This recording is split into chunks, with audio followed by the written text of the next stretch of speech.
Our next story fits into the you have to see it to believe it category. An internationally known healer has come to Toronto, a man who claims to cure people of their pain and perform surgeries without anesthetic. Yeah, Neil Coxwell sat down with the man known as John of God, and a warning, some of the footage may be a little difficult to watch.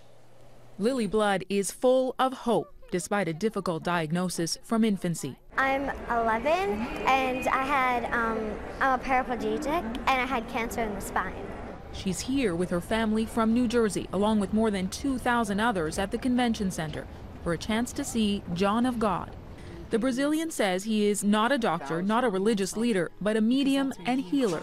He says he's treated 15 million people, mainly at his casa in the Brazilian mountains. I think the first time we saw him, it was a little bit hard to believe that it was, true. So you were skeptical too? Of course, but then when I actually realized that people actually started standing up out of chairs, I was like, oh, okay, it's pretty cool. Yeah. Devotees say he has cured them of HIV, cancer too. It's a healing, but it's a life healing. The healing comes in the form of invisible surgeries, but occasionally things go deeper. Actual incisions are made without anesthesia. Is that possible though? You see, it's not possible, and these people will stand there and they're not flinching, and they'll tell you, I could feel him, but I didn't feel any pain whatsoever, no pain.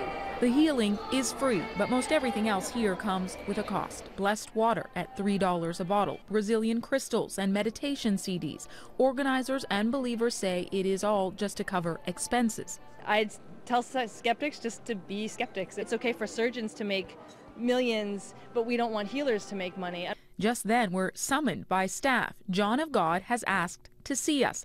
A rare invitation, we're told. We meet him in the hotel's presidential suite. Speaking through a translator, he addresses skeptics. You can fool people for a year, 2 years, but not 56 years. When he sees patients, he says he's overcome by spirits. I go to sleep. I'm unconscious. 11-year-old Lily has been to Brazil and back. She's still not completely healed, but better, she says. It made me understand that there's always hope and that I will walk one day too.